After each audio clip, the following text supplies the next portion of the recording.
Ассалаумағалейкум, құрметті көрермендеріміз. Бүгін біз сіздермен ашығын айтқанда подкастымызды бастаймыз. Нұр Мүбарак университетінің студиясында, НМ медиа студиясында. Бүгін қонақта бізде Нұржан ұстазымыз. Смағұлов, Нұр Мүбарак университеті исламтану кафедрасының оқытушысы, PhD докторант, әрі Нұр Мүбарак университетінің жанындағы діни экстремизмге қарсы іс-қимыл академиясының директоры Тимур Нүсіпханұлы. Қош келдіңіздер студиямызға. Қалыңыз қалай Нұржан ұстаз? Жақсы, шүкір. Өздеріңіз қалайсыздар? Жақсы. Демеке.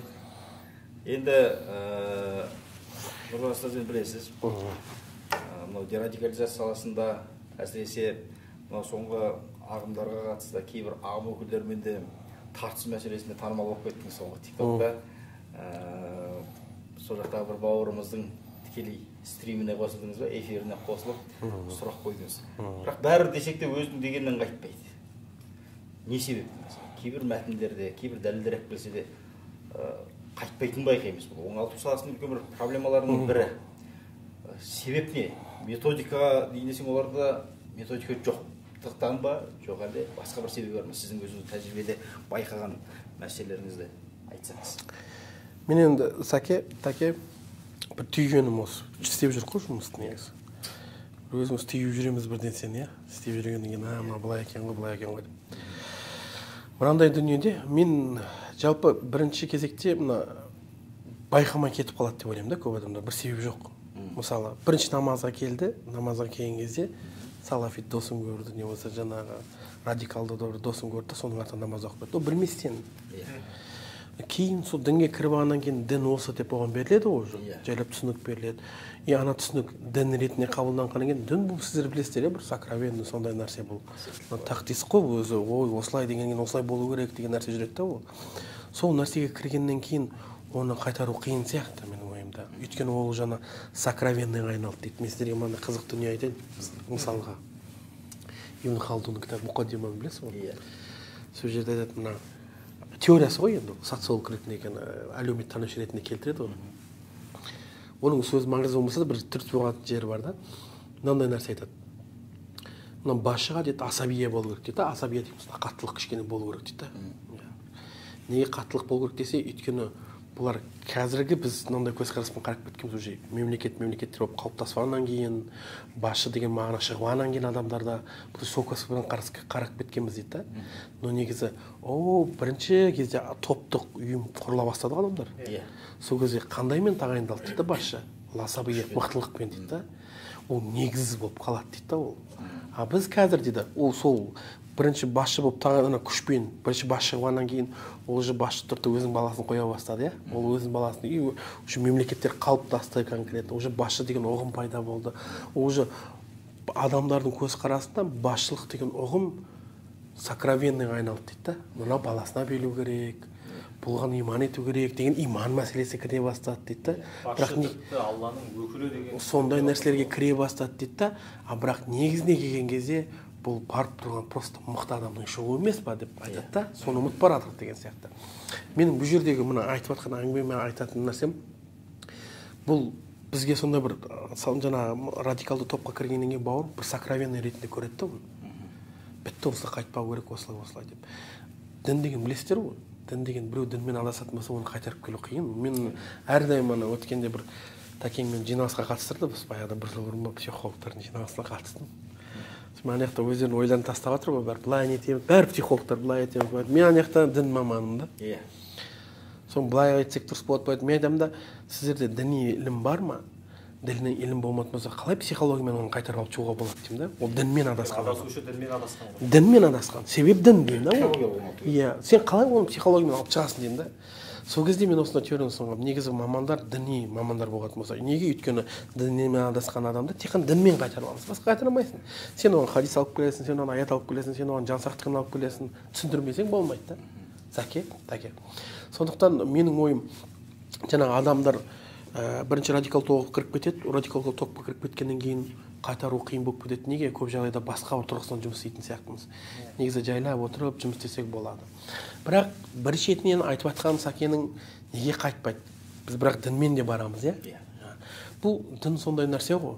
бір нәрсені қайтып көріп алғаннан кейін ол сенімен соны бірінші көз көргеннен кейін сол кірген бетте сол сенің бірінші нәрсең болғаннан кейін мысалы сен салафизм бірінші нәрсең болғаннан кейін тастап кету қиын. Иә, бұл тастап кету қиын да оны тек қана мысалы жүрегі ақиқатқа ашам дейтіндей мен ана сөз бастаған кезде өйстіп бастаймын да сөйлескен кезде екеуміз үшін не маңызды деп ше әдейі қойбағым келеді соны. Тағасып емес, фанатизм емес екеуміз. Мен де отырмайын, сен де отырма. Екеуміз үшін не? Ақиқат па? Онда ақиқатта сен де сондай ойда бол, то что сенікі дұрыс болмауы мүмкін. Мен де болайын мәселен. И сөйтіп сөйлесейік ішкәді екеуміз деген сияқты. Сонда позиция ұстанбаса негізі қиын болады. Қайту адамның өздеріңіз білесіздер ғой. Не айтамын сіздерге дегенде. Енді Нұржан ұстаз тек Нұрмұбарактың ішінде шәкірт тәрбиелеп жүрген жоқ. Сонымен қатар экстремизм мен терроризмнің алдын алу саласында министрлік тарапынан құрылған республикалық ақпараттық түсіндіру тобында да беделді мүшесі ғана болмай, атқарушы да ұстаз. Әрбір өңірде мынау біздің діни радикализм күшейіп тұрған батыс аймақтарға жиі шақырады. Сол жақтардағы осы әлі күнге дейін райынан қайтпай жүрген, сол түсінікте жаңсақ пікірде жүрген бауырларымыздың қоғамға қайта бейімделу мақсатында да жаңа оңалту деген жұмыс қой, аталып жұмыс атқарып жүр. Енді бұл жалпы адасып жүрген топтар, соның ішіндегі топ көп қой адасушы. Қазір қоғамда адасты деген кезде адасушы адам бір мұсылман түсінігіндегі ислам дінінің атын жамылған адам деген бір түсінік бар да. Олай қарамау керек. Бұл жерде адасушы дегенде әр түрлі исламнан бөлек деп па? Әр діннің ішінен шыққан топтар бар ғой. Енді соның ішіндегі қазіргі терроризм, экстремизм тақырыбы болып тұрған, әлеуметтік желінің өзінде исламфобиямен ушығып тұрған, Фейсбуктың өзінде де жан-жақтан пікірлерімен, білсе де білместікпен тақырыпқа айналған, осы ислам атын жамылған діни экстремизм деген кезде де белгілі бір дінде экстремизм болмайды. Ол экстремизм шеттен шығу болса, дін ешқашан шеттен шығуға насихаттамайды. Бұл діннің өзін түсінбей, шеттен шыққан топтар болғаннан кейін діни экстремистік топтар деген ұғым ғой. Халық, көрермен бірінші кезекте осының аражігін ажыратып түсінсе деген сөзімізді айтар едік. Енді осы топтардың барлығының құралы бұл Құран. Алла елшісінің хадисі. Енді біз түсінбей қалуымыз мүмкін. Қалай сонда Құранда экстремист болды ма?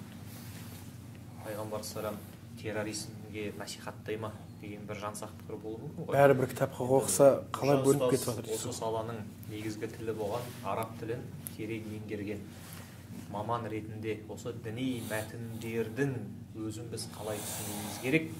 Біздің бабаларымыз әрі қазіргі докторлық ғылыми зерттеу тақырыбына айналған Шәкәрім, Абай, Мәшһүр Жүсіп бабаларымыз бұл мәселелерді қалай түсіндірген? Олар да білді ғой бұл мәтінді. Қазір әлеуметтік желі айдарында әркім білген нәрсесін айтумен өзін көрсеткісі келе ма? Немесе оқыған нәрсесін біліп түсінбей жатып жеткізуінің салдарынан әр түрлі пікір талас туындап жатыр да. Нұржан ұстаз, жалпы діни мәтінді біз қалай түсінуіміз керек? Бисмиллахир-рахманир-рахим деп қояйын.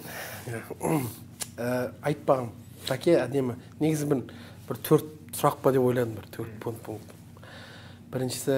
Сізге бір сұрақ қойып болмайды ғой, 4. Біріншісі мен өзім тақырыбым жақсы көремін, сол туралы сөйлесе беретін. Мына діни мәтіндерді түсіну мәселесіне. Негізі Такенің сөзінің арасына қосылып кеткім келді. Қосылып барып, бірақ оның Такен жалғастырып бергенде мен. Бірақ негізі Такен айтып отыр, бәріміз бір Құранды оқимыз ғой деп. Қарасақ бәріміз бір Құран ғой негізі, бәріміз бір хадис. Ой қалыптасады да. Неге бәріміз бір кітап оқып жүрсек? Иә, қандай әртүрлі әңгіме айтамыз. Неге? Жігіттер бұл Алла Тағала Құранда айтады өзі. Фасалу ахли зикра ин кунтум ла та'ламун дейді. Білім иелерінен барып сұраңдар, егер білмесеңдер дейді. Бұл жердегі не айтпағым? Мына ғалымдарында мынандай сөз бар да, ғалымдарымыз. Әл-хадису мудиллу лил ауам дейді. Хадис бар ғой, қара халқы бұл адастырушы дейді. Иә, бұл енді адамдар түсініп кетпесін, то что хадис адастырушы деп айтып жатыр деп. Жалпы қара халыққа түк шариғатты білмейтін, усул фиқ, әсіресе усул фиқ. Мен қазір усул фиқ тұрғанда бөлек қозғасам. Қараңғы халық қой, қара халқы. Қараңғы болғанда, иә, тағы да халықты қараңғы деп жатыр деп қалмасын. Бұл жерде діни маман ілімі жоқ адам. Мәтінді оқыған кезде оған бәрібір. Сонымен ол үкім шығарғысы келеді. Мәселен, мына сол бауырларымыздың көп жағдайында мына сипаты қалыптасатын. Мына радикалды бауырларымызға барыңызшы, бүгінгі күнде енді салафизм, вахабизм былай келген кезде. Соларға барып сұрақпен барыңызшы, біреу келіп оларға сұрақ қойса, жалпы келбетін қараңызшы. Оларға келіп біреу сұрақ қоятын болатын болса, олар ұстаздан сұрау керек дегенді айтпайды, бір рет айтады. Сейчас брат дейді. Тығылғанда айтады. Тығырыққа тығылғанда, иә. А былай любой вопрос, мысалы, сен Сәкең салафит болсаң, мен салафит болсам, мен саған барамын да, Сәке, мынау қалай деген кезде, сейчас брат дейсің сен. Олар сөйтеді. Интернетке қаратады, хадис тауып алды ма? А вот брат, хадис стоит дейді. Ол хадис түсінді ма, түсінбеді ма? Өйткені хадис деген кезде мәселе сахихтығында емес қой, тек қана Сәке. Тәке, өздеріңіз білесіздер. Хадистің екі нәрседен құралады. Бұл мәтін, содан кейін иснатты. Анадан. Иә, иснат сахих, иснат дұрыс болуы мүмкін. Біз айтамыз, мәселен сахих дейміз. Бірақ мәтіннің вопросы қалып тұр ғой. Ол не? Мәтін өзі, мынандай мен терминдарды айтсам екен, муштарак, айбаратун нас, ишаратун нас деген бөлінеді. Бұлай түсіндіретін болсам. Қараңызшы, Сәке. Тәке. Біреу келеді да сізден сұрайды, Сәке хиджабын дәретті бұза ма дейді. Мәселен ке. Сіз тұрдыңыз, қазір брат дедіңіз. Интернетке жазыңыз, хадис тауып алдыңыз. Хатта жаман Наби саллаллаху алейхи ва саллям тавадда. Пайғамбарымыз хиджама жасатты, бірақ дәрет алмады. Деген хадис таптыңыз. Демек сұрақтың жауабы не? Бар ондай хадис. Иә, бұл хадис бар, сахих. Демек осы хадис баретті бұзбайсың дейсіз, иә? Енді зохир ол, сыртқы мағынасы соны нұсқап тұр. Бірақ усулмен келетін болатын болсаңыз, бұл айбаратун нас деп аталмайды. Сұрақтың жауабы емес.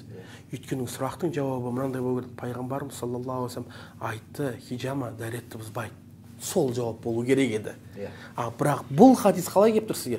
Пайғамбарымыз дәрет алды, бірақ хиджама жасатты, бірақ дәрет алмады. Ол жерде көп сұрақ қой. Пайғамбарымыз саллаллаху алейхи ва саллям мүмкін хиджама жасатты да намаз оқысы келмеген шығар әлі. Дәрет алу шарт емес шығар әлі. Қалай сен зохир сыртқы мағынасындағы хадисті осындай жансақ түсінік деген ғой. Хиджамадан дәрет алу міндетті деген нәрсе жоқ па? Иә, соны айтып тұрмын. Ол еще дәретті бір мынандай мағына беріп тұр да, хиджама дәретті бұзбайды екен. Сыртқы мағына. Бұны біз талқылаймыз ғой. Олардың түсінігінде талқылау деген нәрсе жоқ па? Мүмкін алған шығар, алмаған шығар, оқығысы келген шығар, оқығысы келмеген шығар. Олардың жаңа сөзіңіздің басында айтқандай, қандай да бір мәтін олар үшін қасиетті. Оны айтушы тұлғаның сөзінде талқылау, олардың түсінігінде дұрыс емес деп мысалы. Мәселе осыдан шығады ғой. Мәселе осыдан талқылау біріншіден.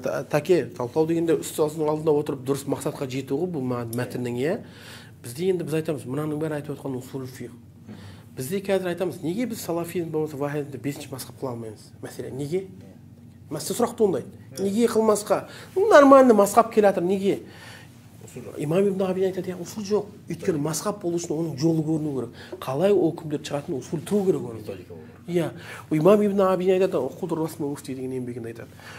Шафиидан, Ахмад ибн Ханбалдан, Имам Малик, Абу Ханифадан усул қалмаған дейді. Бүкіл усулар алып шыққан дейді. Бітті қалмады дейді. Енді қазір бір жаңа мазхаб шығып, біз мазхаб десек, біз айтамыз оған, усулың қайсы дейміз. Егер усулын ұсына алмай ма, біз айтамыз, онда сен мазхаб қалыптасамайсың, өйткені сенің жүйең жоқ, үкім шығару. Жүйең жоқ дейміз. Одан кейін жоқ, бізде усул бар, біз былай деп бірден келтіретін болса, біз айтамыз, ол усулдың бәрі либо ол ханафитте бар, либо ол шафитте бар. Сондықтан да мына салафит вахабиттерді қарайтын болсаң, кейбір үкімдер ханафиттен, кейбір ханафит. Неге Сәке? Потому что олар сол болды, я усул жоқ. Усул болмаса, қараңғы емес, усул болмаса адасу міндетті түрде болады Сәке. Өйткені ақидалық мәселелердің өзі усулмен исимбатул ахкамға Құраннан алынады бәрі. Ол тағы да бір жансақ қателік мынада болып тұр да, хадис келді ереміз да. Оны усулға салу жоқ. Мәселен мен жаңағы айтқан хадис сахих болса болды, біз ала береміз деді. Мен өткенде бір бауырмен сөйлесіп отырмын. Енді қаншалықты айтады екен, айтам ма, айтпай ма, өздеріңіз көресіздер енді, бұнан қоясыздар ма, қоймайсыздар ма. Өткенде бір бауырмен сөйлесіп отырмын, маған естеді, брат, онда Назарбаевтан салаф вахабит дейді. Мен айтамын, неге деймін? Атамыз неге Назым Хасанов? Сен не видеосын көрмедің ба не дейді? Ана министрлікке отырып ұрсады ғой. Ұстап отырып. Ей, төбеде Алла тұр емес па деп тұр. Иә? Бар ол видео. Сондай бір мағынада бар. Аспанда Алла дейме айтыр білсе дейді. Осы жерде усул фиқта айбаратун нас, ишаратун нас деген бар. Мен мынаны түсіндіргім келеді. Бұл Назарбаевтың сөзін түсіндірместен бұрын мынандай нәрсемен түсіндіргім келеді да, сіздерге былай тасаввур болсын дегенім ғой. Сәке қараңызшы, Тәке мәселен менен сұрайды. Нұреке, Сәкеңді көрді ма дейді. Тәке, көрдім кеше мешіттің алдында құптан намаз басталайын деп өткенде сағат 10-да деймін. Дұрыс па? Иә. Соң Тәкең тұрады, ан болды. Жауабын алды ма? Жауабы не туралы болды негізі Тәкеңдікі? Көрдім ба? Мен жауап бердім. Соң Тәкең үйге барып жатқан кезде Ағниет звондады. Тәке, мешітте құптан қаншада болып жатыр екен деді. Мен бағана жауап сұраған, көрдім ба деп сұраған кезде мен өйстіп жауап бердім Тәкең. Тәке, көрдім Сәкеңді құптан намазы басталатын кезде сағат 10-да дедім. Сағат 10-да құптан намазы басталатын кезде дедім. Енді Тәкең үйде жатып Ағниет звондаған кезде, Тәке, сен білесің ба құптан қаншада болып жатыр деген кезде не деп жауап береді Тәкең? 10-да дейді. 10-да. Неге? Қай жерден алып тұр негізі? Менің сөзімнен. Бірақ менің жауабым құптан намазы қаншада болады екенге болды ма? Жоқ, мен көрдің ба болдым. Енді осы кезде Ағниет тұрады да Тәкеңнің сөзіне сенбей, өзім имамға звондай салайыншы дейді. Имамға звондайды да, имеке сағат қанша құптан дейді. Соң айтады да, 10-ға 15 минут қалғанда дейді. Тана қот. Тәкең 10 дейді, ана 10-15. Қайсының сөзі қуатты есептенеді? Имамдікі. Неге? Өйткені Тәкеңнің беріп тұрған мағынасы, үкім шығарып тұрғаны, ол сөз сол үшін келмеген. Ол басқа біреудің нәрсесін алып шығып тұр. Ал имам Ағниеттің имамға звондағаны сол үшін келіп тұр да. Енді ана үкім айтады да, мен айтам, сен түсінікті түсінесің ба деймін. Назарбаев өйстіп айтып тұр ма министрлеріне? Әй, сеніңдер, Алла аспанда кімде-кім сенбейтін болатын болса, сөйтіп айтса, мен айтам, кел деймін. Бұл жерде күндегі біз айтатын әңгімені айтып тұр. Жуанның бағасы аспанға шарықта кетті қой деген әңгіме ғой ол енді. Ақалада аспан төбеде, аспанда ол Назарбаев біліп тұр. Бақылап тұр деген мағынаны меңзеп тұр ол. Мекенін емес? Иә. Бәрін көріп тұрушы деген. Иә. Сонымен осы жерде усул фиқх мәселесі ғой, Тәке. Тәке, айбаратун нас, ишаратун нас деп келіп. Сіз ана олардың ақидасында Алла аспанда дейді, мәселен кеше ғана мен жазған жоқпын. Бірақ тоже бір бауырымызбен тоже осындай сөйлесіп отырмын да. Сөйтсем айтады, Алла аспанда дейді. Қандай дәлел? Дәлел қандай десем, Мүлк сүресінде әмин түмән фиссама, сендер аспандағыдан амандықтамын деп ойлайсың ба деген аят бар. Мен айтамын, қай жерде Алла тағала айтты ол жерде аспандамын деп. Қай жерде? Енді аспандағы шарқ жасағанның өзінде де Сәке, оғымен бармастан мен айтамын, қай жерде Алла тағала айтты мен аспандамын деп деймін ол жерде. Аспандағыдан деп тұр ғой. Аспандағыдан ол Алла тағала келіп қараңыздаршы, мына сөзді естіген кезде Алла тағала сіздерге айтып тұр. Аспандағыдан амандықтамын деп ойлайсыңдар ма деген кезде, не мақсат аяттың сіздерге айтып тұрғандығысы? Сәке, қалай ойлайсыздар Тәке? Мекенге қатысты емес қой, сіздерге айтып отыр, сен амандықта бола алмайсың деген мақсатына келіп тұр да ол аят мағынаны. Ол вообще аспанға қатысы жоқ аят ол вообще. Айбаратун нас осы түскен себебі басқа нәрсе. Ол контекстен. Контексті сол чүк бір-екі сөзден алады. Ал енді орыс айтты, ал сендерде бар ма дейді. Аллайды қалай танимыз? Қалай біз айтамыз емес деген дәлел әкелді деп айтады. Қару біріншіден бұл жерде мен айтатым керек. Тура сол кешеге бір-екі күн бұрын жаңа неткен адам сөйтіп айтады да маған. Сен маған емес деген әкеп бер дейді. Біріншіден мынандай нәрсе. Асыл позиция ол асыл позиция болып қала береді. Кімде-кім жаңа нәрсені бекітетін болса, сол дәлел алып келу керек. Біз екеуміз асыл позицияда Алла бар болды. Кім аспанда деп тұр? Кім жаңа нәрсені ұсынып тұрған? Сол дәлелдеу керек. Болды. Асыл позиция Алла бар бізде. Кім Алла деп әкелді? Пайғамбар саллаллаху алейхи ва саллям кімде-кім бірдесен бекітетін болса деді. Біз бекітіп тұрған жоқ, мен айтамын, біз мұнкерміз, біз жоққа шығарушымыз. Олай емес деушіміз да біз. Пайғамбар саллаллаху алейхи олай емес деушіге дейді, уаллахи олай емес деп айтса жеткілікті дейді. Дәлел алып келудің қажеті жоқ оған дейді. Ал кімде-кім бекітіп тұр дейді, ол дәлел алып келсін дейді. Біз оларға сөйтіп, мен соны түсіндіріп тұрып өйтіп айттым. Олардың методикасы ол жоқ қой мәселе ондай. Мен түсіндіріп айтып жатырмын, хадис қой бұл. Пайғамбар саллаллаху алейхи кімде-кім бекітуші алып кел деп жатыр да. Мен айтып жатырмын, кім бекітуші бауырым, айтшы. Мен бекітіп тұрған жоқпын мәселен. Сен бекітіп тұрсың ғой. Енді пайғамбар сол хадисі, мен тура түсіндірдім ана. Дәлелің бар ма деп. Өйткені асыл позиция біз Алла бар дейміз болды. Ол да Алла бар дейді, ол да Алла бар дейді. Екеуміз тұрық. Жаңа нәрсені кім қосып жатыр? Олар. Айтамыз, әкел дәлелді. Оны сөйт, ал жаңағы дәлелді алып келеді, мен айтамын, бұл аят ол сұрақ айтып тұрған жоқ қой деймін. Сен ол сұрақты айтпаған, жауабын таппағаннан кейін мен кейін өзім айттым да енді. Бізде дәлел бар ма сенің дедім. Именно Алланы қалай табу үшін, қалай бізге Алланың қандай сипаттарын білу үшін түскен аятымыз бар конкретно деймін да. Осы ситуацияға именно. Ол ана Меккенің мушриктері келіп айтады ғой, сиф роббака, я Мұхаммад, Раббыңды сипаттап бер бізге дейді. Именно қарашы, қалай танимыз?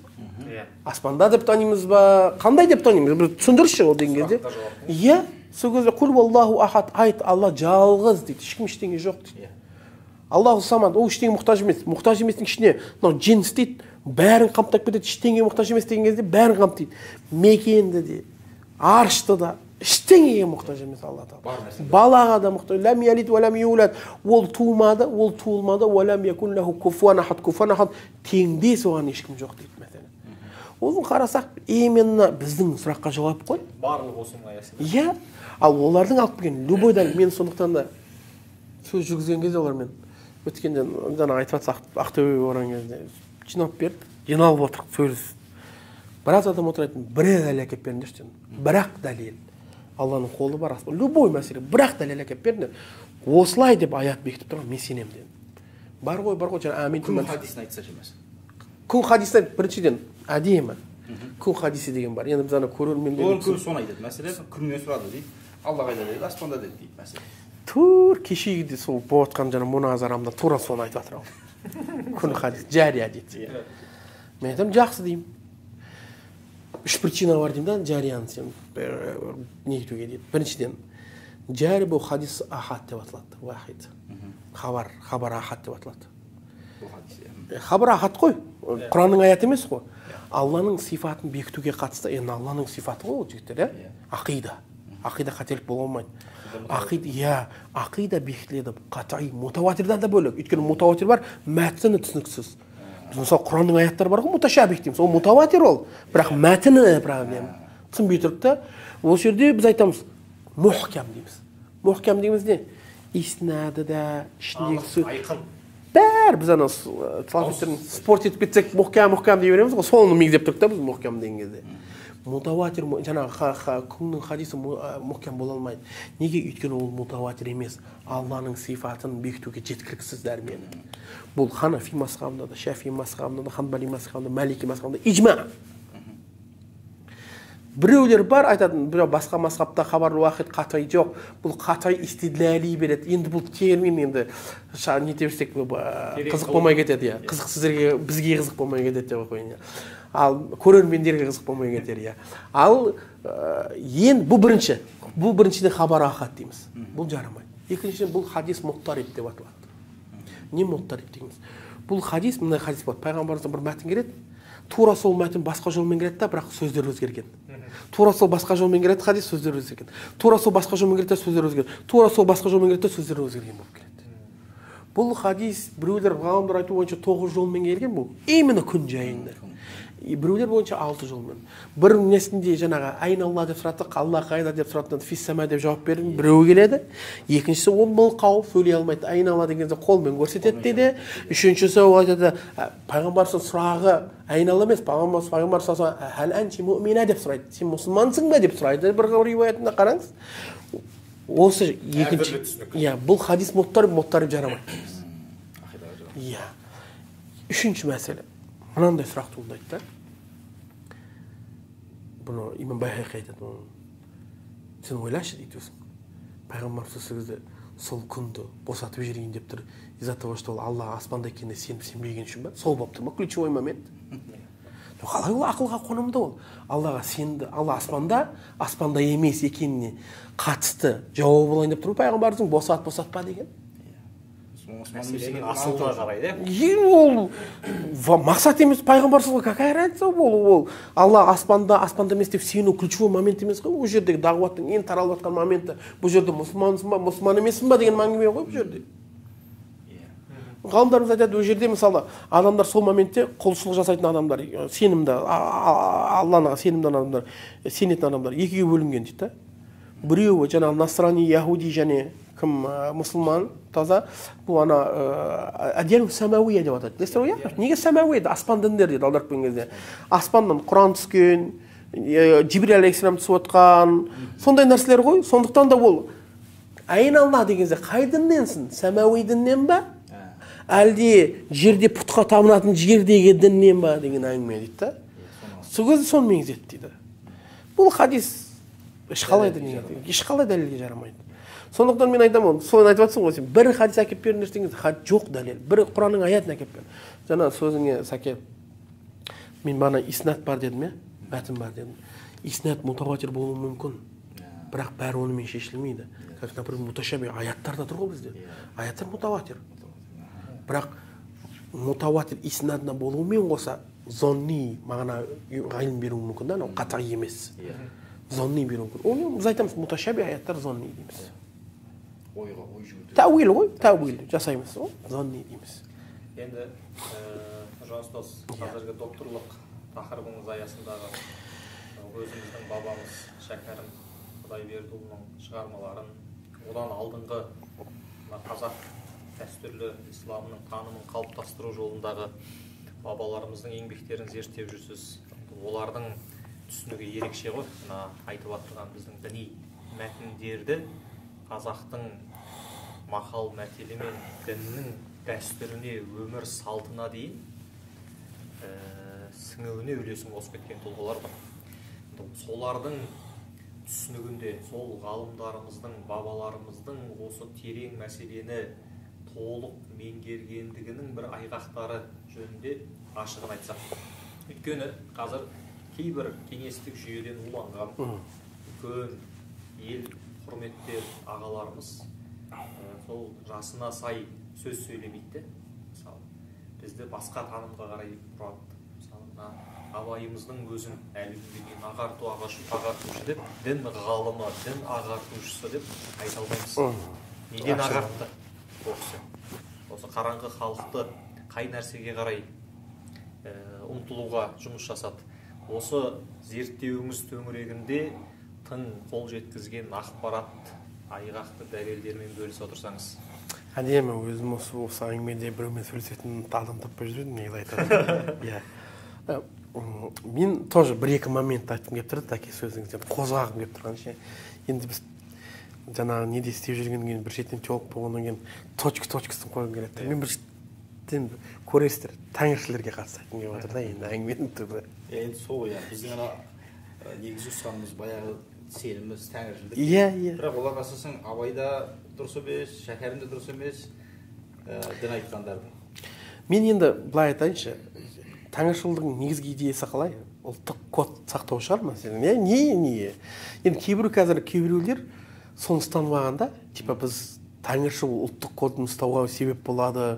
Иә, ұлттық идентификациямызда, өйткені ислам дегеніміз арабтардікі. Иә, қазіргі бірінші станып атқаны біз қазақпыз деген, тәңіршіл қазақ дегенді құсынғысы келеді ғой. Ата-бабаларымыздың жолы дегенше. Мен айтар едім да, ақылы бар адам болатын болса, мына орталық ғылыми кітапханаға барсын, архивқа барсын, ашсын деймін да, кішкене. Алаш бар ғой. Алаш өзін мемлекет деп ұсынады ғой, білесіздер ма? 2016-та ма? 2016 ма? 17 ма? Ұсынады ғой өзінің. Сол кезде мен бір Шәкәрім зерттеп жүріп, тәкен айтып жатқан, мен диссертациям Шәкәрім. Орталық ғылыми кітапханада архивтің ішінен каждый бір өкімет боламын деп келген өзін позиционировать ететін жаңа бір билік келетін болатын болса, ол өзінің тұғырнамасын ұсынады. Қандай жолда алып кетеді екен мемлекетті ше? Былайша айтқанда, заңның, конституцияның бірінші макеті десе болады оны. Соны мен көрдім да, сәке. Айбай, біз олардың қасында кішкене, сол алаштардың қасында біз діннен алыс адам болып қаламыз деп қорқамын мен. Өйткені 10 жерде ғана келтірген тұғырнамаларына көретін болсаңыз ашып. Әрбір жерде уәлаят дейді. Администрация не дейді? Уәлаят дейді. Уәлаяттан етеміз дейді. Администрация деген сөз ғой енді. Ол администрацияның ішінде басшылар болады дейді. Енді администрация жұмыс істейтін. Бірақ ол әрбір сол уәлаяттың ішінде бір қази болу керек дейді. Шариғат бойынша норманы қарап отыратын дейді. Қараңыз. Одан кейін дейді. Шариғаттың мәселелері жаңа көп әйелдік бар, мирас мәселесін бар, отдельно подпункт деп құру тоже ұсынған. Бұны ненің белгісі ол? Ол кәдімгі ислам ұстанам деген белгі ғой ол. Мен айтам, бекер олар сол ата-бабамыздың жолы деп бетті ашып жатыр деймін да. Ол жерде неизбежный жеңіліс тұр да оларда. Просто біз ашпай тұрық мәселені. Ол бірінші, соларға айтып келеді да, кішкене ақылы бір адам қарау керек қой негізі. Сапты адам. Бұдан кейін мен айтып келеді, Шәкәрім. Шәкәрімнің мұсылмандық кітабы деген еңбек бар. Біреулер мұсылмандық шарты дейді, негізі дұрыс әңгіме аты мұсылмандық кітабы негізі. Ойбай, ананы жазған көрсеңіздер, мына ссылканы бар ғой, біз ана фи кітаптарын оқасыздар ғой, оқыған кезде ана пәленшен кітабында былай да келді, пәленшен кітабында Шәкәрім сілтеме жасаған кезде біз оқымаған кітаптардың сілтемесін айтады.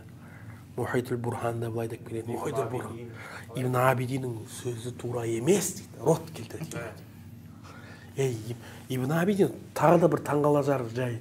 Кім ол Ибн Абидин? Ибн Абидин мәселен, Ибн Абидин дегеніміз біздің қазіргі Ханафи мазхабында ми'яр стандартизация дейді. Біз ана Ханафи мазхабының ГОСТ қой. Ханафи мазхабында мынау фатуа муфтабихи ма, мынау муфтаби, осымен фетуа ма, осымен емес па деген мәселеде анықталды. Біз Ибн Абидинге қайтамыз да. Кітабына. Ибн Абидин ол последний муштахид ол. Хайшат Ибн Абидин деген жаңа стандарт ГОСТ болып есептелінеді. Енді осы мәселеде мынандай қызық туындайды мен зерттеу барысында. Ибн Абидин где-то мен сіздерге айтайын 1800 жылдың басына қарай қайтыс болған. 1800 деп қой. 1800 Шәкәрімнен бір ғасыр болған. Примерно. Даже бір ғасыр деп кетпейміз. Шәкәрімнің туылуынан где-то бір жарты ғасырдан аса, бір еркек болғанға шейін бір ғасыр болып қалатын шығар. Соңай тұр, еңбекке кірісе бастаған кезде ақыл тоқтата бастаған. Ол ақыл тоқтататын кезеңін алатын болсақ, даже бір 60-70 бекен сондай жылда. Таке сәке мен айтпаған қызық дүние. Ол заманда не жоқ? Мынандай интернет тез тарай салатын дүние жоқ, дұрыс па? Ол кітап жазылды. Жазылғаннан кейін ойбай бітті сырас басылды деген әңгіме мен сол жерде де басылғанның өзінде де көп тиражбен аппараттар жоқ, басылып шығара береді. Айтсаңызшы. Ол түсіну бір бөлек тәке. Анау нассақ дейді, анау ол кезде мынандай копия шығарғыштар ғой. Кең тарамай тұрған кезде. Кең андай тарамай тұрған кезде. Кейінгі ана аппараттар бар ғой, братья Ибрагимовы деген ана баспалар кейін шығара бастады ғой мынау. 800-дің соңына қарай. Бірақ оның басында ондай түрде дайын болмады анда әлемде. Соған ссылка беріп отқан Шәкәрім оның қолында кітап не істеп жүр деймін да. Егер ол сол ілімнің маманы болмаса. Не істеп жүр? Ол қаяқтан біледі ол әңгімені? Ибн Абидинге рот қайтару серьезный нәрсе ол. Соны меңгеріп, соны талқылап, кітабына жазып. Мен айтқым келеді таке. Бұл Шәкәрімнің маман екенін білдіреді. Өйткені маман болмаса ол кітап ода жүрмейді ғой. Қайда деп шедік, 6 қайнап сорпасы қайнамайды бет. Сөйтіп адам болатын болса, қаяқтан оған ол нәрсе. Одан кейін ол дүниелер арабша жазылады. Оның қазір қазақша көне арабшамен. Тахқиқ жасалған. Көне арабшамен. Оны Шәкәрім аударып тұрып өзінің кітабында Ибн Абидин. Сондағы мәселесін айтайын ба, не мәселелер осы қайтарып тұрған? Қазір қоғамда белсенді болатын әңгімесі. Жоқ, мына мәселелер қайтарып тұрды. Аңшылық мәселесі. Анау Пытра бар ғой, Пытра домалақ қой. Чимылтық дейді. Осы кезде бізде мына Ханафи мазхабында мынандай фетва бар. Біз ана охотаға шыққан кезде алыстан атамыз ғой. Алыстан атам бисмилля Аллах бар деп ататын болсаң, ана айтамыз, как будто бірге сауығып болса ауыздағандай болдым деп. Бірақ ана атқан кезде кіретін нәрсе шүкір болу керек, кесетін нәрсе болу керек та. Ал домалақ болатын болса ол тупой. Сен қатты таспен ұрғандай ғой. Шын тесіп кетсе де, бірақ ол не жоқ та? Хат дейді, кесу жоқ. Шарт бізді кесу қояды. Кейін Шәкәрім жаман охотник болатын. Ол аңшылықтан бөлек мергендікпен айналысатын. Өзінің саласы ғой. Қайтару керек қой. Практикава деп жүр ғой. Соны айтады. Мынандай Пытра ол заманда қандай? Домалақ қой бәрі Пытра. Енді негізгі Ханафи мазхабының бойынша болмай қалайын деп тұр да, домалақ нәрсе болып тұр да ол. Шәкәрім уже нетіп жүрген. Сол кезде айтады. Ибн Абидиннің сөзі тура емес дейді. Кітапта айтып жатады. Тура емес дейді. Екі дәлелмен қайтарады. Біреуі нақли және ақли. заядлый фақихтардың несін жолымен қайтарады да, енді нақли, ақли дегеніміз серьезный кісілердің жолы ғой ол негізі. Сол кезде дейді, ақлие дейді. Өткірлік не ол деп сұрақ қойғым келеді. Енді айтады, өткірлік дегеніміз шапшаңдық емес па дейді. Шақшақ, обязательно үшкір болу шарт емес дейді да ол. Тез емес па дейді өткірлік дейді. Анау пұтыра дейді. Не қыры болмаса да қайтып келеді дейді, тез келеді дейді. Иә, онда ол өткірлік сол дейді. Бұл бір дейді, ақылымен келтіріпті. Екінші дейді, пәленшенің кітабында мынандай жерде мынандай жазып тұр, сол жерден табылса болады дейді. Біздің Ханафи мазхабының ғалымдарының ішінен оны болады деген сөзді тауып, Ибн Абидинге сынып тұр ғой, короче. Терең білімді кесу мағынасын сілтеп, бірақ ол жерде жылдамдық мәселесі. Ол имам айтады, кім Шәкәрім айтады, ол жылдам, өткірлік дегеніміз ол жылдамдық емес па дейді да. И еще ақылей бергенмен сен несін қарасаң ше білімін. Бір ұмытып отырмын қай кітап екен. Кітап, мен сол кітапта тауып, соған шығып, сөйтіп жазылып тұрмын екен. Тура сөйтіп жазылып тұр. Мен до того таңғалдым, мен айттым, мынау либо плагиат болған шығар, неужели сондай білімі дедім да мен Шәкәрімнің. Может, Шәкәрім түркше жазылған кітаптар көп болды ғой, аудара салдым екен дедім да. Өйткені мынандай Шәкәрімнің ілімі болмаса, мынау әлемге жар салатын ғалымның бірі болып есептелінеді дедім да. Мен біреудікі аударып тастады ма деп ойладым да, сондай ойлар келді. Бірақ қарасам, ішінде Шәкәрімнің өзінен, ана кітап, өзінің кітап екенін көрсететін сөздер бар да анау. Біздің қазақ бүйтіп айтады, біздің қазақ сөйтіп айтады деген сияқты. Өзінше жазған ғой жалпы. Неге сол мәселеге қызықты? Өйткені қазақта саятшылық, аңшылық деген дәстүр өнесінде, мысалы, содан кейін барып ол тақырып қызықты болып тұр ғой. Немесе Шәкәрімнің өзінің айналыспаған бір саласына қатысты. Иә, біз қыры ғой, жаңа қыры. Кеме, теңіз, балық деген секілді тақырыптарға айтса, күмәнмен қарауға болады да, бірақ аңшылық бабы әр қазақтың көзін ашқалы, мысалы, батырлықпен тәрбиеленген салаларының бірі ғой. Дерадикализация саласында сол енді, сол Шәкәрімнің өзінде өлеңде айтады ғой, мынау ақылға билетпеген пенде айуан десем де бола қоймас, сөз маған Құранның шын мағынасын шатақ оқып, молдалар маған қоймақ кәпір деп атты. Иә. Сол кезде де тәкфирлішілер болған ғой. Иә. Сол кезде көп жаңағы ақыл мен дәлел көп әкеледі да Шәкәрім. Тіпті айтады ғой, пайғамбар әулие айтты десе дағы ақыл қабыл алмаса ол маған жат дейді. Шатақ дінге әдетке не білгішке моқталатпай ойымды қыламыз. Я шатақ дін депті, сол кезде. Анадан кейін сөз сөйлеу қажет жоқ. Шәкәрім Сәке, деструктивті аңдарды айтады, шатақ. Идеально. Мен просто айтқаным, кейбіреулер ана Шәкәрімді мұғтазилік деп ойлап қалады анау. Типа ақылыма сай келмесе мен алмаймын. Бұл жерде Шәкәрім өйтіп түсінбейсің. Шәкәрімнің кім түсініп тұрған әдемі айтып отыр Сәке. Hadиспен нұрланған ақыл ғой бұл. Бұл жоқ, жалпы ақыл құжат па деген сұрақ қой, мысалы шариғатта ше. Құжат қой. Алла Тағала өзін табуда бірінші өзін табуда. Кітабында да ақыл иелері. Айтпай ма? Айтпайды, күнге қараңдар, түйеге қараңдар, өздеріңе қараңдаршы деп. Ақыл өзін табудағы бірінші. Сондықтан Шәкәрімнің бұл жердегі ешқандай проблема жоқ. Мен қосып кетсем бола ма жаңағы? Шәкәрімнің тағы да даналығы, мықтылығы, Сәке, Тәке.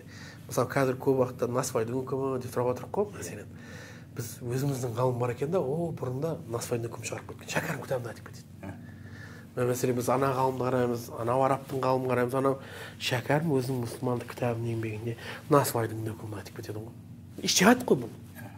Ол нас келмеген. Иә, значит, бұл уже иштихад жасайды деген сөз да бұл. Иә, сондықтан Шәкәрім негізі ашылмаған қыр деп ойлаймын. Не деп беріпті? Атамай қалып жүрмеңіз. Болмайды деп берген ғой. Бірақ біреулер кейістіп алып келіп жатыр. Өзі Шәкәрімнің шақшасы бар емес па, насвай шақшасы деген сияқты. Абайдікі де деп қойып қойды. Біз айтамыз, проблема жоқ, бұл жас кезінде болған шығар, неде болған шығар, бірақ адам кейін бір нәрсені біліп өзгермей ме мәселен? Иә? Кез келген нәрсе соңғы. Иә. Сонда болмаса, әйтеуір, кейде біз айтамыз, молданың істеген істемеу, сөз түзу болуы мүмкін да мәселен да ол. Адамның нәпсі ұстай алмаса да, бірақ сөзі түзу болды ғой, Алланың Құранын бұзбайды ғой енді, өзгертпейді деген сияқты. Соны мен айтамын да, жаңа көп әйелдікке қатысты, енді бұны саластырып салмасты айтып кетейін. Салмасаңыздар да болады шығар. Көп әйелдікке қатысты әдемі берген қазір анау не дейді, ой. Көп әйелдік не деп айтады енді, қандай терминді? Полигамия. Полигамия. Сол полигамияда мәселесінде де әдемі жауап береді. Не жауап береді деп ойлайсыздар? Болады деп па? Болмайды дейді ғой. Шәкәрімнің айтқан әңгімесі әдемі. Негізі болады дейді. Енді біз айтады, Құранға кім запрет береді дейді. Бірақ біздің қазақ дейді. Біздің қазаққа керек жоқ қазір дейді. Неге деген кезде сол уақыт, сол заманға үкім беріп отыр да. Таки айтады. Мәканға, иә. Иә, бұл да бұл иштихат уже негізі. Иштихаттың шарттарының бірі мекен, үкім мекенге және уақытқа сай өзгеруі мүмкін. Иә, ол айтады. Біздің қазаққа дәл қазір керек жоқ. Неге? Дәл қазір біздің қазақта әділдік аз дейді. Сол уақытқа да. Демек, қандай да бір қоғам келетін болса, әділдік болатын болса, онда бола берсін деген әңгіме да енді. Қазіргі болғанда сіз не дейсіз? Қазіргіде әділдік бар ау кішкене деп жатсаң. Алла біледі. Шәкәрімнің сондай дана негізі айтпағын. Осындай ғалым бабаларымыздың ұрпағы болғанда мақтан тұтамыз. Қазақтың тарихында біз ұялатын іс жасамаған ғой. Мақтанарлық таки. Тазалық бар. Көрсете алмай жатырық. Соны көрсете алмай жатырық. Зерттей алмай Ана басқа ислам қоғамына, әлемдік ислам қоғамы бар ғой, пакистандықтар жиналған, ғалымдар, арабтар жиналған, түріктер жиналған, сол қоғамға өзіміздің қазақтың несін шығара алмай жатырық та. Бізде де бар деп айтатын. Маркетингін жасай алмай. Иә. Сен ана Сәке ренжімеңізші тағы да. Абайдың қара сөзін қарасаңыздар, 28 бе, қанша исламға қатысты бір қара сөз, 38 ба? Ойбай, бір ақида кітабы. Таза еще салафит, вахабиттерге рот қой таза. Алла мекенге мұқтаж ла мәкан дейді. Алла неге мұқтаж емес. Прям арабша жазып кеткен ғой. Халиқ болған ол ла мәкан дейді. Иә, халиқ болған ол ла мәкан. Арабша ол. Ла дегеніміз нафида, мәкан. Арабша жазып кеткен. Өзі жаратушы бола тұрып, мекенге мұқтаж емес деп. Әдейі сол. Мынандай сөздер деді. Ла хуа уала ғой. Айбай, ла хуа уала ғойру деген сөз бар ғой. Сол істің маманы болмаса Сәке оны түсіне алмай қалды. Сіз түсінесіз ба деген сұрақ қойылады да. Мен қазір кейбір ұстаздарға ла хуа уала ғойру түсінесіз ба деген кезде кейбір осы саланың мамандары түсінбейді. Бірақ Абай оны біліп тұр да, анау Алланың сипаттары, Алла ла хуа уала ғойру, Алланың сипаттары, Алланың өзі болып кетпейді, Алладан бөлек нәрсе емес деген терең ақида іліміндегі бір не бар да. Соны айтып тұрған Абай өйстіп прям арабша ла хуа уала ғойру. Оның бір мағына аудармасы жоқ қой, ол бір аударылатын сөз емес. Құдайда емес, Құдайдан былай емес деген. Құдайда емес, Құдайдан былай емес. Бірақ ол үшін ла хуа уала ғойру арабшасын жазып кетеді. Бұл дегеніміз түріктерде айнысы да değil, ғайрысы да değil деп келеді. Өзі емес, айында емес, ғайырда емес. Иә. Бұл енді таза мутакаллимдердің тақырыбы ғой. Өйткені бұл не үшін айтылады дегеніз, мутазилиттерге жауап ретінде айтылады.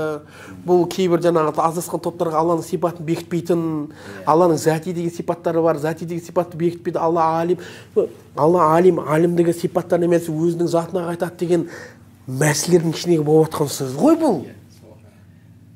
Яғни есімдерінің жаңағы өзі емес, есімдер сипаттары. Бұл деген нені білдіреді? Абай деген серьезный негізі мутакаллим деп айтсақ болады. Бәрекелді. Алла разы болсын, Иә, Нұржас. сіздерге де Алла разы болсын. Уақытта соңына келді. Өте әдемі бір сұхбат болды. Иә. Тура тұздық бір сұхбат болды десек те болады. Тұшымды бір көп рахмет. Сіздерге де рахмет. Алла разы болсын, Сәке. Алла сізге берекет берсін. Құрметті енді оқырмандарымыз, міне ашығын айтқанда әңгімеміз осымен тәмам. Бұйыртса тағы да келесі жолдары осындай келелі әңгімелермен мықты ұстаздарымызды, ғалымдарымызды шақырамыз. Күтіңіздер.